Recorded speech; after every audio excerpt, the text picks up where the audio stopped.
அனைவருக்கும் வணக்கம். நாங்கள் டாடா மோட்டார்ஸ் ஏபிட்டிலேருந்து வரோம். இது வந்து பார்த்திங்கன்னா நம்ம Tata ace CX petrol base 2 வண்டி இது வந்து நம்ம ஒரு கம்பெனி கஸ்டமருக்கு கொடுத்துருக்கோம். அவங்க வந்து பார்த்திங்கன்னா டெய்லி ஒரு நாளைக்கு 50 to 60 கிலோமீட்டர் ஓட்டுறாங்க. அவங்களுக்கு போதுமான வண்டி நாங்கள் செலக்ட் பண்ணி கொடுத்த வண்டி, இது வந்து டெஸ்ட் ட்ரைவ் பண்ணி கொடுத்த வண்டி. இப்போ அவங்க எடுத்து 2 மாதம் ஆச்சு. அவங்களோட யூசேஜ் என்ன, அவங்களோட கிலோமீட்டர் என்ன நம்ம கேட்க போகிறோம்.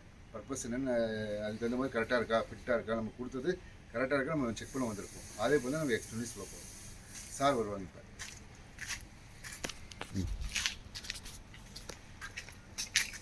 சார் வணக்கம் சார். நாங்கள் டாடா மோட்டார்ஸ்னு வரோம் சார். இப்போ நம்மளுக்கு இந்த வண்டி எப்படிங்க சார் இருக்குது? முதல்ல நாங்கள் ஓட்டுறதுக்கு நல்லா இருக்குது சார். இப்போ நம்ம எடுத்து 2 வருஷம் ஆயிடுச்சு. இப்போ ஆவரேஜாக வந்து நம்ம 1.5 to 2 டன்னுக்குள்ளே போடுறோம், வெயிட் போடுறோம். ஓட்டுறதுக்கு ஓகே, நல்லா இருக்குது, ஒன்றும் பிரச்சனை இல்லை. மைலேஜ் அப்படின்னு பார்த்தோம்னா நம்மளுக்கு 1. எப்படி சொல்கிறது, 15 ஒரு 16க்குள்ளே லோக்கலுக்குள்ளே ரீச் ஆகுது. நீ லாங்கு அப்படின்னு பார்க்கும்போது வந்து பார்த்தீங்கன்னா உங்களுக்கு அது ஆவரேஜாக ஒரு 18க்குள்ளே ரீச் பண்ணுதுங்க.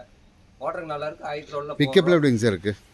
இல்லை, அதை விடவே இது ரொம்ப பெஸ்ட்டுங்க. இப்போ டீசல் நம்ம ப்ரொமோட் பண்ணுவோம், நம்ம பெட்ரோல் உங்களுக்கு பண்ணது உங்களுக்கு ஓகேயா இருக்குது? ஆமாம் ஆமாம். உங்களுக்கு நாங்கள் டெஸ்ட் ட்ரைவ் பண்ணி ஓகே பெட்ரோல் தான் சஜெக்ஷன் பண்ணதுக்கு நல்லா இருக்குது. ஆமாம் ஆமாம். வைப்ரேஷன் கிடையாது, பெட்ரோலுங்கிறனால வைப்ரேஷன் கிடையாது. கார் மாதிரி ஸ்மூத் கோட்டிங். ஓகே, ஒன்றும் பிரச்சனை இல்லை. ஒரு நாள் நாங்கள் டெஸ்ட் ட்ரைவ் கொடுத்ததுக்கும் இந்த வண்டிக்கும் நல்லா இருக்குது, உங்களுக்கு ஃபிட்டாக இருக்குது.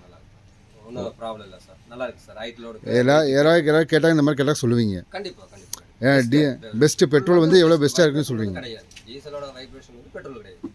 நல்லா இருக்குது சார், நீட்டாக இருக்குது, ஒன்றும் அதெல்லாம் ஒன்றும் குறையில்லை சார். கண்டிப்பாக யாராவது கேட்டால் சொல்லுங்கள் சார். கண்டிப்பாக நான் ரெக்கமெண்ட் பண்ணுவேன் சார். Thank you sir.